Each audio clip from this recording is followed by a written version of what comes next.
Let's see here.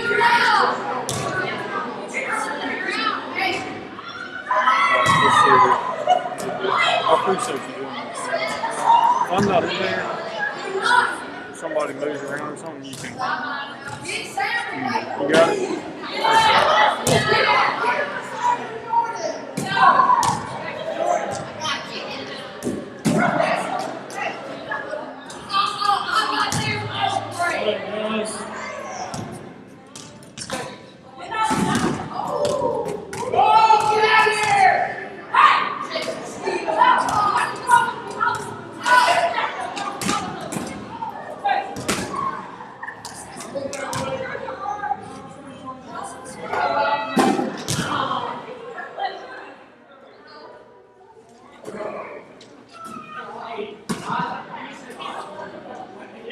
All right, guys, let's grab a seat. Last one. All right, grab a seat. Hey, I got Bibles back there. If you want to grab a Bible, I got some pens and some paper.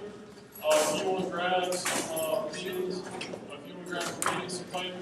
If you like me, you take me. Y'all 3 rows back is about the maybe have 4 to the table. So y'all spread the love. 4 to the table. 4 to the all right, 4. Hey, I'm gonna let Cody come on up. Cody doesn't share the mic with me because we're brothers like that. Right, Cody? Right. I hope we don't let that. All right. So before Cody talks, y'all know Cody. Everybody knows Cody. Cody Spence is the man. If you ever need something, Cody's the guy. Don't call me, call Cody. Okay. Cody's going to come share his testimony tonight. And did everybody get a pen and paper?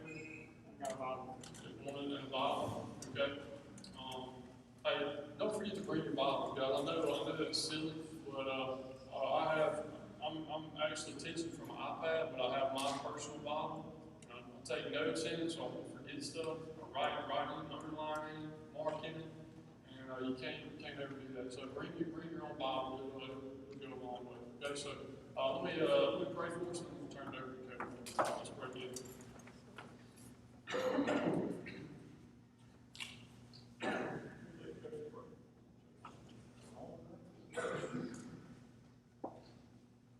Let's pray.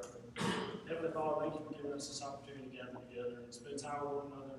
God, ultimately read and study your word. I pray that as it is presented tonight, God, that you allow us to come into this with open hearts, open minds, God, ready to receive your word. In our prayer, amen. So I believe what the premise of me being here is Evan is getting the deacons to come and share their testimonies. I believe that is what we have decided. So the good news is, I had a life before I died. And I know we don't really remember that very well when we sit down because I'm old. But I did have a life before I died. And before I died, I got saved, right? I was 15 years old. We were at a summer camp called Glory Days. It happened in the mountains of Tennessee, a beautiful place. What I love most about it, as you guys who all have been on summer camps, have been experiences, you get to get away from everything for a little bit. You get to unplug and unwind and just kind of invest in those people on the trip with you, but also kind of spend time with the Lord in a different and unique way. And I think there's something special to be said about youth summer camps, because you have that opportunity that you just don't get at home. And even now as an adult, there's still some times where I just can't seem to capture that unfiltered, just uninterrupted time I get to have with God and with my friends. And there's something really cool about that. But I was 15 years old, and if you don't know, my dad is a pastor himself. And so I grew up in church. I don't know a time that I haven't been forced to go to a church service. And because of that, as you guys who may, go to church every time the doors are open, it can get kind of monotonous, or it's the same thing. And going through the motions was something that I felt was just a part of being a Christian. It's like, okay, cool, you go to church. What's the next thing we're checking off our list on the weekly checklist of things to do?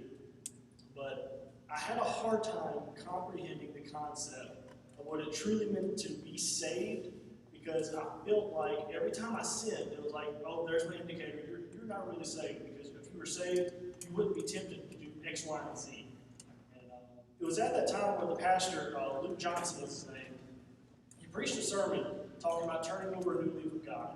And the premise behind it was that in a Christian's life, we can go through these phases where it's like, okay, hey, God, I sinned today, but you know what? Tomorrow I'm starting fresh. I'm going to be the best Christian ever. I'm not going to sin again. And that mentality leads down to a path of imperfection. It leads down to an idea of Christianity to which we cannot obtain, because I could not grasp the concept of Christians can and will mess up. It just, something never clicked with me, the fact that I am never going to be perfect. And when it finally did register to me that I could live my life as Cody Spence, the person striving to be Christ-like and still sin, and God still loves me, that was the opportunity that I had to truly learn what it meant to be loved by God. Because I had this misconceived notion that God's love was contingent upon me being the perfect Christian. And like, if I could not ascribe to living by all the 10 Commandments and not messing up and not having any impure thoughts and not saying any curse words and all these X, Y, and Z things, that is the only marker of you truly being a Christian. But guys, I got great news for you, is that you all suck. You're never going to be perfect. And you're never going to be the ideal Christian that you may think of when you think, oh, this guy's a Christian, he does all these things right. Because we are humans, and we are not capable, I truly believe, of being perfect. Because if we were, we would be Christ himself. But the great news is God gives us an opportunity. He gives us an outline. He gives us an outlet by which we can live a life that is pleasing to him. And what I see as I grow up, and even now I'm starting to learn just new things about my Christian life and my Christian walk, is people need to see that we are not perfect. That all we are is a people who love Christ and are striving to be like him. And by doing so, we happen to live a pretty great life. Because if you think about what Christians, strive to be, it's a pretty good thing. I mean, I don't know many people who say, man, I sure do hate the Christians and how they love people. And man, I sure do hate the Christians who just decide they just want to give over their time to go do things. And I haven't met someone who's like that yet. I've met people who say, oh, I sure don't like the Christians and the way they're judgmental about X, Y, and Z and how they feel like they're holier than thou. But I think that's a different subject for a different time. The point being, with my Christian faith and the way that I came to know Christ was through the method by which God's love is not contingent upon something. And I feel like Evan is an opportunity, being the youth pastor for you all, to help you learn more about that, the fact that Evan's love for you all is not contingent that you come to Wednesday night service, or you bring your friends, or X, Y, and Z. Evan's love for you is not tied down by anything. And the church's love for you is not tied down by anything. And the moment I learned that is when I had a kid. And whenever Lily came into this world a couple years ago, I learned truly what it meant to love something even though it's not a good thing. Because kids cry, kids are terrible, and you should really, really consider abstinence by watching a newborn child. It's the best thing you can do, because kids are terrible. But you know what? They're also great. They're also taught me what it means when God talks about his love for us as his children, what he meant by that. And how no matter what we do, or how far we go, or how bad we think we've strayed off the course, God will still be the course. And I'm not here to preach anymore. That's it. So I appreciate you all's time.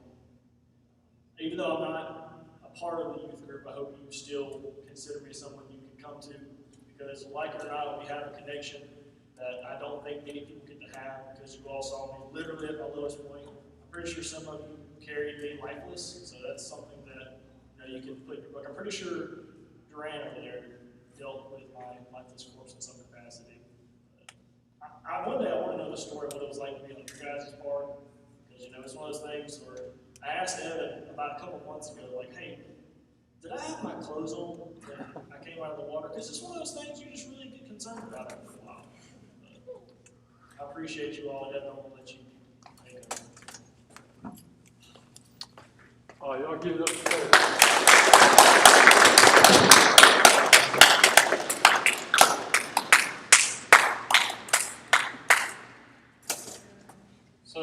So Cody's one of my very best friends. I appreciate Cody. Cody teaches our Sunday school class.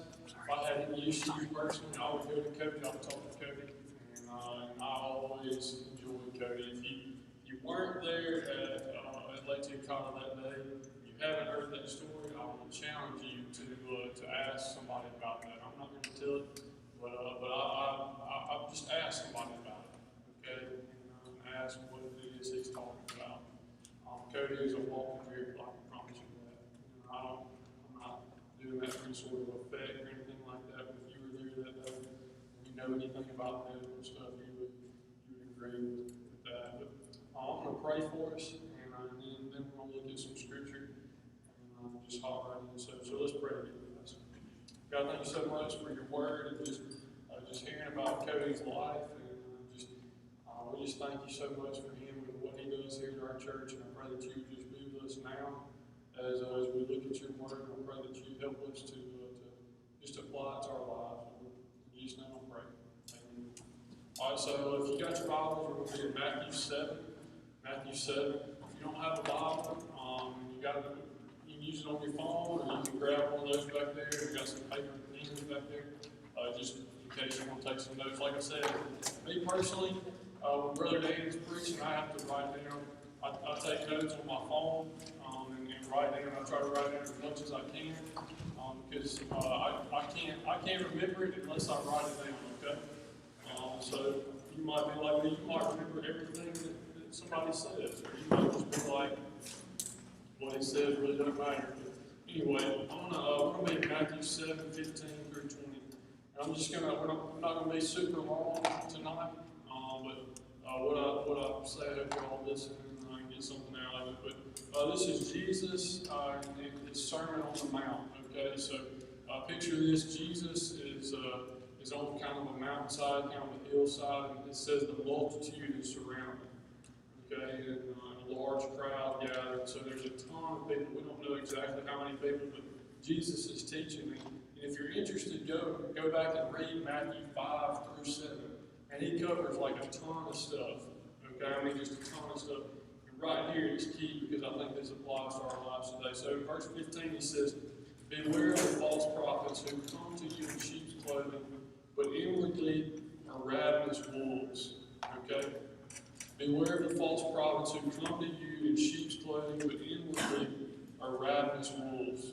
Okay, so that first word there, he says, beware.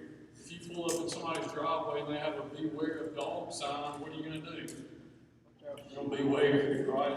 You're not going to just hop out of the truck or the car and you're just going to run to their door. You're going to pull up and you're going to be looking for that dog. You're going to be like, hey, where's the dog, right? You're expecting a pit bull or a Rottweiler or a German Shepherd, something that's going to bite you and hurt you, right? You're going to be on the alert. You're going to be on guard. You're not just going to just hop out of the car, right? That's what he's saying here about, y'all listen, guys. That's what he's saying here about false prophets, false teachers, lies that people tell you in reference to how to be saved. All right? That's what he's getting at. He's saying, hey, beware of these false prophets. Cody mentioned it a second ago. He said, just because I go to church, that doesn't make me a Christian, right? You can come to church every single day the rest of your lives, and that's not going to make you a Christian. Okay, he's saying beware of false teaching. Okay, we'll go over a few false teachings that I know about. He says that these wolves, he compares them to wolves in sheep's clothing. That's kind of the title of tonight, wolves in sheep's clothing. Okay, and that's what he compares these false prophets to. If you think about it, if you're a predator and you're trying to get as close as you possibly can to your prey, there's no better way to do that than to look like your prey, right? To look exactly like your prey, to walk like your prey, to talk like your prey, to fit in with your prey, to blend into those surroundings. And he says that there are wolves in sheep's clothing. Okay, and if you go and you look at the YouTube picture, and what I sent you guys, it's a picture of a sheep. It's just got a wolf's face there. Okay, and it's so like kind of deceptive in that. But tonight I brought a ghillie suit. All right, how many of y'all know what a ghillie suit is? Some of y'all. I love to hunt. I'm not going to give y'all the pleasure of me wearing this, okay? But I've got the pants. All right, I'm just going to sit them right there. Hopefully they won't fall. Okay, I got the pants. And I got the shirt. If you're jealous of my ghillie suit, you can get you one online on Amazon for like $20, and they're awesome. You might just need one just to have at your house, okay, for whatever reason. But when I go hunting, I wear my ghillie suit, okay? And whenever I put those pants on, I got my camouflage boots, I got my camouflage gloves, I got my face mask on, I've got my boonie hat, okay, my lucky boonie hat is camouflage. I've had it since I was 12, it's lucky, okay? And all you can see, I promise you this, you can have to go home. All you can see is my eyes right here, okay? That's all you can see. So I look like a big walking bush, right? When I'm turkey hunting, I'm squirreling. So you're hunting bushes? That's exactly what I look like, a big walking bush. Okay, listen. Okay, that's exactly what Satan does. Okay, that's exactly what he does. He dresses them up. He dresses sin up. He dresses false prophets up. He dresses up lies in ghillie suits to make them look good. But on the inside, if I put this on, you wouldn't even be able to tell that I was wearing shorts and a black shirt. You wouldn't even be able to tell. But on the inside, they're liars. It's false. It's only going to lead you down the wrong path. Okay, does that make sense? Y'all follow me on that? Okay, I'm going to put this down. Okay, but another side of that is that sometimes we as believers put on the ghillie suit. Y'all follow me what I'm about to say? Okay, sometimes we as believers, we put on the ghillie suit because we don't want anybody to know that we're believers. We want to cover it up. We want to blend in with the wolves because inwardly, we're really believers, but we don't want them to know about it. Okay, that was me when I was in high school. Okay, hey, I was president of the FCA, whatever. I did kind of just enough. I didn't want to like jump out there and share my faith a whole lot, but I did just enough to kind of get by. I wasn't like all into it, right? But we kind of hide that and we kind of cover it up, okay? But you're either in or you're not. You're either on the team or you're not, okay? Now look, Satan did the same thing with Adam and Eve. Over the course of all of history, Satan has the same tactics, okay? With Adam and Eve, y'all remember in the garden, he dressed up, he made that sin look good, look pleasing to the eye. He told them, hey, you need this. God really doesn't know what he's talking about. He's just trying to hold you back. And what did they do? They believed the lie, right? Y'all remember that in Genesis 3? Adam and Eve in the garden, they ate the fruit, the first sin. That's why we have every problem that we have today in the world, because Adam and Eve, stupid people. Okay? It was Eve's fault. It was both of their fault. I said it was okay, but look, Adam and Eve believed that lie. Both of them did. Adam was just as wrong as Eve, if you go and look at it, okay? But look, Jesus in the wilderness is like Matthew 3, 4, something like that. I can't remember exactly, but Jesus is in the wilderness, and he's there in the wilderness, and he hadn't eaten anything for like 40 days, and Satan comes to him and he starts tempting him. Look at him, see your eyes. He starts tempting him. Okay, he starts dressing up sin, he dresses up lies, he dresses up temptation. You can go and read it. He tempts him 3 times, and every time Satan tempts him, does anybody know what Jesus comes back at him with? Anybody know? Verses. Excellent, Jordan. Every time Satan tempts him, he quotes Scripture at him, okay? So us memorizing Scripture on Sunday nights, it's a good way for you to fight off temptation, okay? You take that and you hold on to it, okay? So every time Jesus was fed a lie, every time it was covered up, every time it looked good, and I'm sure it looked good, he responded with the truth, okay? He responded with the truth. Let's look down at 16 through 20, Matthew 7, 16 through 20. You will know them by their fruits. Grapes are not gathered from thorn bushes, nor figs from thistles are they. So every good tree bears good fruit, but the bad tree bears bad fruit. A good tree cannot produce bad fruit, nor can a bad tree produce good fruit. Verse 19, every tree that does not bear good fruit is cut down and thrown into the fire. Okay? And then verse 20, so then you will know them by their fruits. Okay, so I love blueberries. It's my absolute favorite fruit. I eat blueberries just about every single day. I love them. Okay, I've got 5 blueberry bushes. My parents have like 4, 5, 6, something like that. Great big ones. We love blueberries. Okay. Okay, if I went out to my blueberry bushes and I picked blueberries and started eating, this one particular tree had only rotten fruit, what would I do with that? I'd cut it down. Okay, and then what would I do? Look at the passage. Then what would I do with it? Throw it away. Okay? Do y'all see what he's saying here? He said, hey, either you're producing the right fruit or you're not. Okay? He's saying either the false prophet is producing the correct fruit or it's not. Okay? And what his response is to that is found in verse 19. He says, there's no negotiation here. He says, every tree that does not bear good fruit is cut down and thrown into the fire. Okay, so are you listening to those that are bearing bad fruit, number one, and are you one who is bearing bad fruit, number two? Okay, so you got to make sure that you're taken care of first and foremost. Okay, and then you got to make sure that you're not listening to lies. Okay, then look at verse. One other thing I want to point out: $20 bill. I've got one. Surprisingly, I usually don't ever carry cash. Okay, but $20 bill. If y'all ever really looked at a $20 bill or $100 bill, it's got a bunch of really cool markings on it. Okay, I'm not going to let y'all hold it because I'm not going to get it back. Okay, but it's got a bunch of cool markings. Did y'all know that if you hold it up against the light, you can see writing on the inside? Did y'all know that? Yes. Or no? Okay, I'm boring y'all now. Okay, but if you hold it up against the light, you know if it's real or if it's fake. Okay, did you know that there are people, it's their job to figure out what bills are real and what bills are fake? Okay, did y'all know that? Counterfeiters, they like go search out what bills are fake and what bills are real. Y'all listen to me, y'all playing with phones. Okay? These people who study counterfeit money, they don't study counterfeit money, they study the real deal. They study every aspect of a real $20 bill, a real $5 bill, a real $1 bill, a real $100 bill. They don't look at the fake thing. They only look at the real thing. Okay?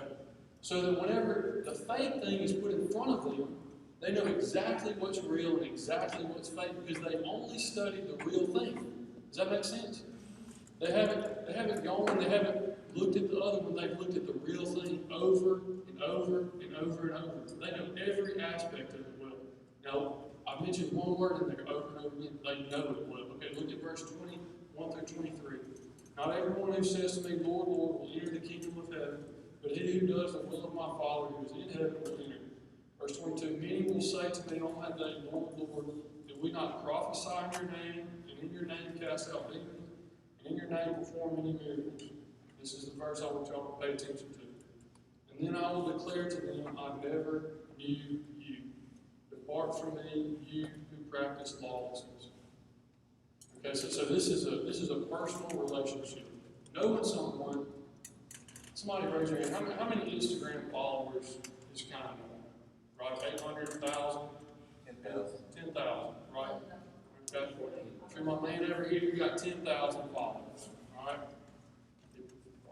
About 16. Okay, you got 16. All right? If you got 1,000 followers, do you really know them? I mean, you might know them by name. You might go and say, hey, Billy Bob, you're my follower. Appreciate the follow. I snap you. I've got a few streaks with you, right? But I don't really know you. Right? Are y'all with me in this? Okay. Okay. My dad and I have a really close relationship. Listen to me, okay? My dad and I know each other very well. If my dad was here and we were talking, and y'all were blindfolded, you probably wouldn't be able to understand which one of us was talking because we sound a lot alike, we think a lot alike. I can finish his sentences, and he can finish my sentences. Okay? We know each other well. Meredith and I, we know each other well. Okay? She knows what I'm thinking, and I know what she's thinking. Okay? She can finish my sentences, I can finish her sentences. We know how each other works. Okay? Listen to me. Okay? There's a difference between kind of knowing somebody and knowing somebody. Right? There's different levels there. And listen, focus with me here, okay? He says, look at the last part. He says, then I will declare to them, I never knew you. Depart from me, you who practice lawlessness. Okay? What is your relationship like with Jesus Christ? Okay, do you know him? And does he know you? Would he be able to say, hey, I know so and so. I have a relationship with them. I talk with them. Well, we have a real, genuine relationship. Or are they like those other 10,000 followers that you have that you just kind of know? Is that what kind of relationship you have with them? Okay, well, where is it that you fall in that category? Okay, if you don't know him, I would challenge you to talk to somebody. I would challenge you to talk to somebody you trust, to talk to a pastor or an adult, so somebody that you know that can help you and point you in the right direction. Okay, maybe you know somebody that you need to share your faith with, that you need to reach out to, that you need to encourage, that you need to tell them, hey, this is what, like Cody, he said, this is what the Lord has done in my life, right? Maybe you need to tell that to somebody else, and I hope that you take care of that as soon as you possibly can. Okay, let me pray for us. I got some. God, thank you so much for just this day. Thank you for just what we've talked about tonight. I pray that you would just protect us all from false prophets, from false teaching, from lies that are spread, Lord, that just lead us astray. And I pray that we would hold on to the truth of your scripture, that we just dive into it, that we would apply it to our lives. Lord, I pray that if somebody in here doesn't know you, like we talked about, they don't have that relationship, that deep relationship with you that you've called them to. I pray that they would make that right with you. I pray that you would be with us as we go out. I pray that you make us strong and courageous in all that we do. In Jesus' name I pray. Announcements. Hey, if you're not here on Sunday nights, we meet at 5, and a youth choir and snack is starting back. Not this Sunday, but the next Sunday. Okay, so about 4:45, we'll do a snack in there. So if you want to come and eat, you can come to Bible study. You can come to choir and then eat and then do that. Okay, but Bible small groups are a little bit different. We're memorizing one verse. Does anybody know the verse that we're memorizing this week? Anybody? Anybody? John something, No. Matthew something, No. Mark something. No. Psalm. Psalm. Yeah. Psalm. Oh. Oh. Psalm 119:9. Okay, it says, "How then can a young man keep his way pure?" Listen. How then can a young man keep his way pure? By keeping it according to your word. Okay, so it's all about reading God's word and applying to our lives. Y'all got that? Sunday night, 4:45, 5. Come hang out. And we'll be in here. Yes. We're not just there. We're in here. You can't play ball until you play the scripture. Right? Right. All right. Ready? Break. Let's go. Great. Great. Oh!